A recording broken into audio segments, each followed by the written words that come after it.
ونصلي على رسوله الكريم. أما بعد فأعوذ بالله من الشيطان الرجيم. بسم الله الرحمن الرحيم. ومثل الذين ينفقون أموالهم ابتغاء مرضات الله وتثبيتا من أنفسهم كمثل جنة بربوة أصابها وابل فآتت أكلها ضعفين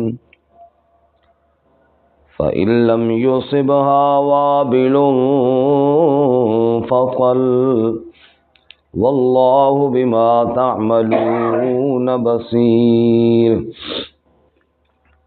أيود أحدكم أن تكون له جنة من نخيل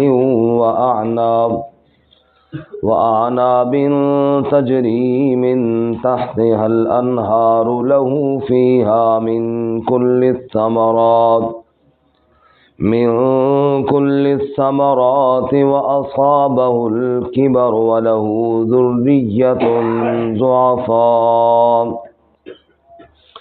فأصابها إعصار فيه نار فاحترقت كذلك يبين الله لكم الآيات لعلكم تتفكرون. سبحان ربك رب العزة عما يصفون وسلام على المرسلين والحمد لله رب العالمين. اللهم صل على سيدنا ومولانا محمد وعلى آل سيدنا ومولانا محمد وعلى آله وأصحابه أجمعين.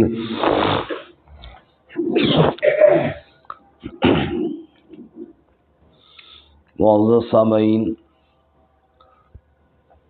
اللہ کی راہ میں مال خرچ کرنے کی ترغیب اور فضیلت کا بیان گزشتہ سبق میں ہم نے پڑھا.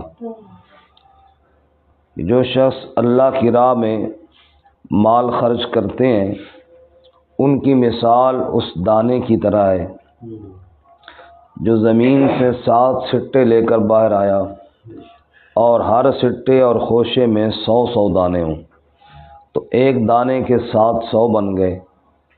اسی طرح اللہ ایک کے بدلے میں 700 گنا اجر عطا فرماتا ہے. بلکہ اسی پر بس نہیں، واللہ یضاعف لمن یشاء، اللہ جس کے لیے چاہتا ہے اور بڑھا دیتا ہے. پھر اس کے بعد صدقے کی قبولیت کی کچھ شرائط بیان ہوئیں. ان میں ایک شرط یہ تھی صدقہ دینے کے بعد جس کو دیا ہے اس کو اذیت نہ دی جائے. نمبر 2 اس پر احسان نہ جتلایا جائے.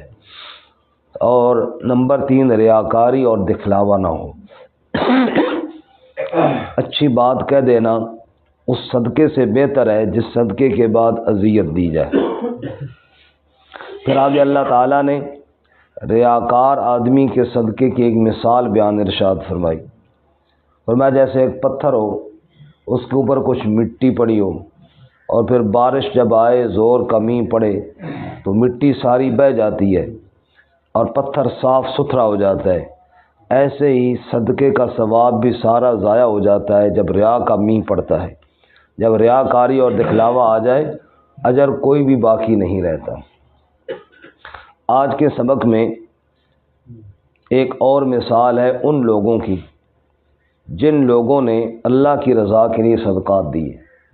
مال اللہ کے نام پہ دیا، دکھلاوا مقصود نہیں تھا، دنیا کی کوئی لالچ اور کوئی غرض مد نظر نہیں تھا، مد نظر صرف اللہ کی رضا تھی. اللہ تعالیٰ فرماتے ہیں ان کی مثال اس باغ کی طرح ہے جو ہموار زمین پر ہو، خوبصورت بہترین اونچی جگہ پر ہو، بہت کھائی میں ہو تب بھی پھل صحیح نہیں ہوتا، اور بہت پہاڑ کی چوٹی پر ہو تب بھی پھل صحیح ہوتا ہے، ہموار زمین پر جو قدر بلندی پر ہو، ان کی مثال اس باغ کی طرح ہے جو ایسی اچھی زمین پر ہو، اس پر اگر زور کا مینہ پڑے، زور کی بارش پڑے تو باغ کا پھل پہلے سے زیادہ ہو جاتا ہے، اور اگر زیادہ مینہ نہ بھی پڑے، ہلکی پھوار بھی ہو، پھر بھی اس کا پھل ہوتا ہے۔ مطلب یہ ہے کہ وہ زیادہ مال خرچ کرے تو زیادہ اجر ہوگا، تھوڑا کرے تو پھر بھی اجر ہوگا، ان کا کسی حال میں نقصان نہیں ہوگا۔ یہ اللہ تعالیٰ نے مثال بیان فرمائی، اور ایک دوسری مثال اگلی آیت میں بیان کی ان لوگوں کو سمجھانے کے لیے جو صدقے اپنے ضائع کر دیتے ہیں، احسان جتلا کر، تکلیف پہنچا کر، یا ریاکاری اور دکھلاوا کر کے لوگوں کے ہاں اپنا نام بنانے کے لیے، ان کو اللہ تعالیٰ نے مثال دی۔ وہ مثال یہ ہے کہ ایک آدمی، اس کے باغ ہوں کھجوروں کے، انگوروں کے، خوب پھل دینے والے باغ ہوں، بندہ بوڑھا ہو جائے، بچے ابھی چھوٹے ہوں، کمائی کرنے والے نہ ہوں، باغ ہی اس کی ساری آمدن کا ذریعہ ہو، تو کیا کوئی بندہ یہ چاہتا ہے کہ میرا یہ باغ اس حالت میں جب اتنی مجبوری ہے ضائع ہو جائے اور آگ پڑے اس پہ اور جلا کے راکھ دے؟ کوئی بندہ چاہتا ہے؟ جی نہیں۔ فرمایا ایسے ہی قیامت کے دن جب تمہیں سخت مجبوری ہوگی، یہ اعمال ہی ہوں گے جو تمہارا سہارا ہوں گے، اور اگر تم ریاکاری کرو گے، دکھلاوا کرو گے، یا اذیت پہنچاؤ گے، یا احسان جتلاؤ گے، تو یوں سمجھو کہ تم نے اپنے کھڑے باغ کو جلا دیا اور کچھ ہاتھ تمہارے نہیں آئے گا۔ یہ دو مثالیں ہیں آج کے سبق میں۔ پہلی مثال ان لوگوں کی جو اللہ کی رضا کے لیے مال خرچ کرتے ہیں۔ فرمایا وَمَثَلُ الَّذِينَ يُنفِقُونَ أَمْوَالَهُمْ، اور مثال ان لوگوں کی جو خرچ کرتے ہیں اپنے مالوں کو، ابتغاء مرضات اللہ، اللہ کی رضا کو حاصل کرنے کے لیے، وَتَثْبِيتًا مِّنْ أَنفُسِهِمْ، اور اپنے نفس کو ثابت قدم رکھنے کے لیے، یا دل کے اخلاص سے، دل کے ثابت قدم ہونے سے، ان لوگوں کی مثال ایسے ہے کَمَثَلِ جَنَّةٍ، جیسا کہ ایک باغ ہو، بِرَبْوَةٍ، اونچی ہموار خوبصورت جگہ پر، أَصَابَهَا وَابِلٌ، پھر اس باغ کو زور کا مینہ پہنچے، فَآتَتْ أُكُلَهَا ضِعْفَيْنِ، پھر وہ اپنا میوہ اور پھل ضعفین، دگنا لے کر آتا ہے۔ اوپر ہم نے کل پڑھا نا کہ ریاکار کے صدقے کی مثال جیسے پتھر پہ مٹی، زور کی بارش آئی تو کچھ بھی نہیں رہتا، اور یہاں زور کی بارش آئی تو پھل کیا ہو جاتا ہے؟ ڈبل ہو جاتا ہے۔ فرمایا فآتت أُكُلَهَا ضِعْفَيْنِ، وہ اپنا پھل دو گنا لے آتا ہے۔ فَإِن لَّمْ يُصِبْهَا وَابِلٌ فَطَلْ، اچھا اگر زور کا مینہ نہ بھی پڑے، فطل، ہلکی پھوار بھی اس کے لیے کافی ہے۔ واللہ بما تعملون بصیر، اور اللہ تعالیٰ جو تم کرتے ہو اس کو دیکھنے والا ہے۔ کوئی کتنا عمل کرتا ہے، کتنا اخلاص کے ساتھ کرتا ہے، تمہیں نظر آئے یا نہ آئے، اللہ تو دلوں کے راز بھی جاننے والا ہے۔ سب کے اعمال کو جاننے والا کون ہے؟ جی دوسری مثال ان لوگوں کی جو اپنے صدقات ضائع کرتے ہیں، ان کو تنبیہ کی گئی ہے دھیان کرنا، سخت مجبوری میں یہی اعمال ہی تو کام آئیں گے۔ اَيَوَدُّ أَحَدُكُمْ، کیا چاہتا ہے تم میں سے کوئی ایک، أَن تَكُونَ لَهُ جَنَّةٌ، کہ اس کا باغ ہو، باغ بھی، مِن نَخِيلٍ وَأَعْنَابٍ، کھجوروں اور انگوروں کا ہو، تجری من تحتها الانہار، بہتی ہوں اس کے نیچے سے نہریں، لہو فیہا من کل الثمرات، اس کے لیے اس باغ میں ہر قسم کے پھل بھی ہوں، یعنی خوبصورت باغ ہے، نہریں بھی اس میں بہہ رہی ہیں، انگور بھی لگے ہوئی ہیں، کھجوروں کے درخت بھی ہیں، باڑ ان کی لگی ہوئی ہے۔ وَأَصَابَهُ الْكِبَرُ، اور اس مالک کو بڑھاپا آ جائے، وہ بوڑھا ہو جائے، وَلَهُ ذُرِّيَّةٌ ضُعَفَاء، بچے بھی اس کے کمزور ہوں، بچے بھی ابھی چھوٹے ہوں۔ اب اللہ فرماتے ہیں باغ بھی خوبصورت ہے، بندہ بھی محتاج بوڑھا ہو گیا ہے، بچے بھی چھوٹے ہیں، کمائی کے قابل کوئی نہیں ہے، مطلب یہ ہے کہ بہت زیادہ ضرورت مند ہے، یہی باغ ہی اس کا سہارا ہے اور کوئی چیز کوئی نہیں ہے۔ کیا کوئی بندہ چاہتا ہے کہ فَأَصَابَهَا إِعْصَارٌ، اس باغ کو ایک ایسا ہوا کا بگولا آئے، فیہ نار، جس کے اندر آگ ہو، فاحترقت، پس اسے جلا کر راکھ کر دے؟ کوئی بندہ چاہتا ہے کہ اس کا یہ باغ تباہ و برباد ہو جائے؟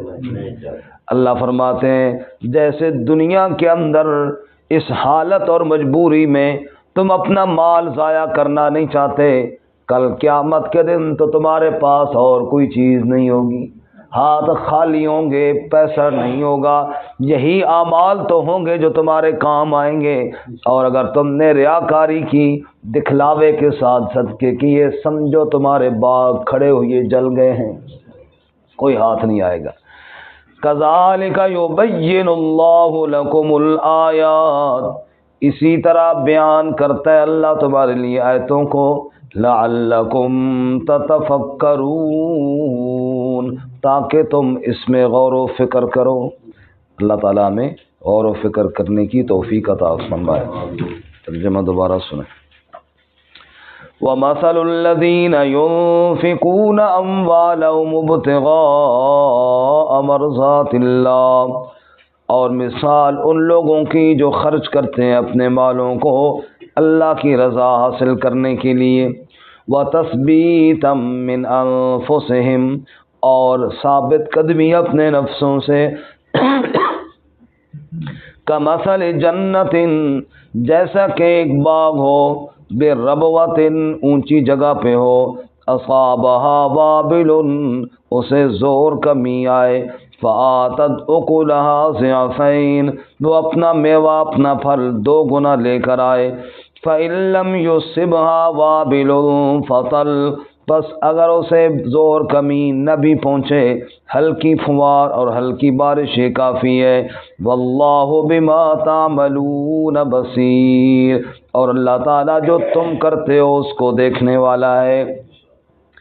ایود احدکم، کیا چاہتا ہے تم میں سے کوئی ایک، ان تکون لہ جنۃ، کہ اس کا باغ ہو، من نخیل و اعناب، کھجوروں کا ہو اور انگوروں کا ہو، تجری من تحتها الانہار، بہتی ہوں ان کے نیچے سے نہریں، لہو فیہا من کل الثمرات، اس کے لیے اس میں ہر قسم کے پھل بھی ہوں، واصابہ الکبر، اور اسے بڑھاپا آ جائے، ولہ ذریۃ ضعفاء، اور اس کے لیے بچے بھی چھوٹے چھوٹے ہوں، فاصابہ اعصار، پس اسے ایک بگولا آئے، فیہ نار، جس کے اندر آگ ہو، فاحترقت، پس اس باغ کو اس نے جلا دیا، جلا کر راکھ کر دے۔